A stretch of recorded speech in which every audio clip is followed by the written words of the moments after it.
ત્રીજા મુદ્દાની વાત કરીએ તો ગુજરાતમાં સ્થાનિક સ્વરાજ્યની ચૂંટણીઓ વચ્ચે ધોરાજી પંથકના ખેડૂતોનો અસંતોષ હવે સીધો રાજકારણને અસર કરતો મુદ્દો બની રહ્યો છે। એમએસપી હોવા છતાં પોષણક્ષમ ભાવ ન મળતા વધતી મોંઘવારી અને ખેતીના ખર્ચે ખેડૂતોને આર્થિક રીતે કમજોર બનાવ્યા છે। બિયારણ, ખાતર અને ડીઝલના ભાવ વધતા જાય છે, જ્યારે ઉપજનો યોગ્ય ભાવ ન મળતા ખેડૂતો દેવામાં ધકેલાઈ રહ્યા છે। આ સાથે અસ્થિર વીજ પુરવઠો ખેડૂતો માટે ડબલ માર સમાન બન્યો છે। રાત્રે ઉજાગરા કરવા છતાં પાકને પૂરતું પાણી ન મળતા નુકસાનનો ભય સતત રહે છે। ખેડૂતોનો આરોપ છે કે ચૂંટણી સમયે વચનો આપવામાં આવે છે, પરંતુ વાસ્તવિક રાહત નથી મળતી। ગ્રામ્ય મતદારોનો આ રોષ ચૂંટણીના પરિણામોમાં મહત્વની ભૂમિકા ભજવી શકે છે। ખેડૂતો સ્પષ્ટ કહી રહ્યા છે કે એમએસપીની ગેરંટી અને ખેતીને નફાકારક બનાવવાના વચનો આપનાર પક્ષને જ સમર્થન મળશે। આ પરિસ્થિતિમાં સવાલ એક જ છે કે સ્થાનિક સ્વરાજ્યની ચૂંટણીમાં ખેડૂત કોની ખેતી બગાડશે?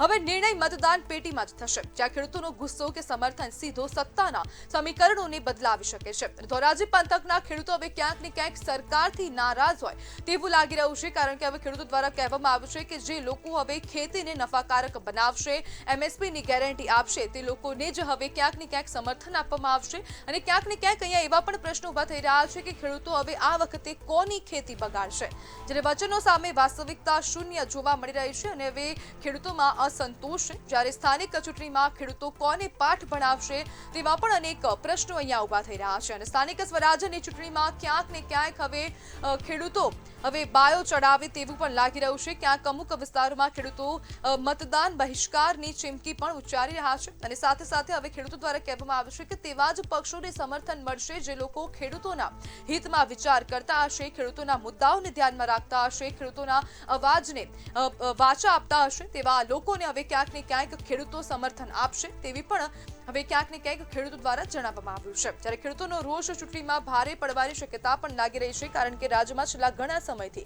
ખેડૂતો હવે ક્યાંક ને ક્યાંક સરકારની સામે બળવો કરી રહ્યા છે, સરકારથી અસંતુષ્ટ લાગી રહ્યા છે। અને તે વચ્ચે હવે જે સ્થાનિક સ્વરાજ્યની ચૂંટણી આવી તેમાં હવે ખેડૂતોએ સ્પષ્ટ કર્યું છે કે હવે અમે એ લોકોને જ સમર્થન આપશું જે લોકો ખેડૂતોના હિતમાં વિચારશે, જે પક્ષ ખરેખરમાં ખેડૂતોની વાતોને, ખેડૂતોના જે મુદ્દાઓ છે તેને હવે વાચા આપશે, તેવા લોકોને જ હવે સમર્થન મળશે, તેવા લોકોને જ વોટ કરવામાં આવશે અને તે લોકોને જ હવે સ્થાનિક નેતા બનાવવામાં આવશે તેવું ખેડૂતો સ્પષ્ટપણે કહી રહ્યા છે। કારણ કે ગુજરાતમાં છેલ્લા ઘણા સમયથી જે કમોસમી વરસાદ પડી રહ્યો છે તેના કારણે ખેડૂતો હવે ક્યાંક ને ક્યાંક ખૂબ મોટી મુશ્કેલીમાં મુકાઈ રહ્યા છે। અનેક ખેડૂતોના માથે હવે દેવાનો ભાર પણ વધી ગયો છે, અનેક ખેડૂતોએ આત્મહત્યા પણ કરી છે અને તેને જ પગલે હવે જે કમોસમી વરસાદ પડ્યો હતો, જે તરફથી હવે સરકાર તરફથી પણ જે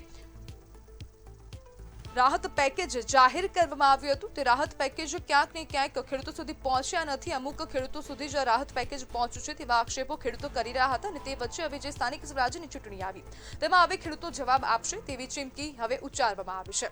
જ્યારે ખેડૂતો કોની ખેતી બગાડશે તેવા પણ અનેક પ્રશ્નો અહીંયા ઉભા થઈ રહ્યા છે। જ્યારે ધોરાજી પંથકના ખેડૂતોએ હવે બાયો ચડાવી છે, ચૂંટણી બહિષ્કારની ચીમકી પણ ઉચ્ચારવામાં આવી છે અને સ્થાનિક સ્વરાજ્યની ચૂંટણીમાં ક્યાંક ને ક્યાંક ખેડૂતોના જે મત છે તે હવે સીધા સમીકરણો બદલે તેવી પણ શક્યતા છે।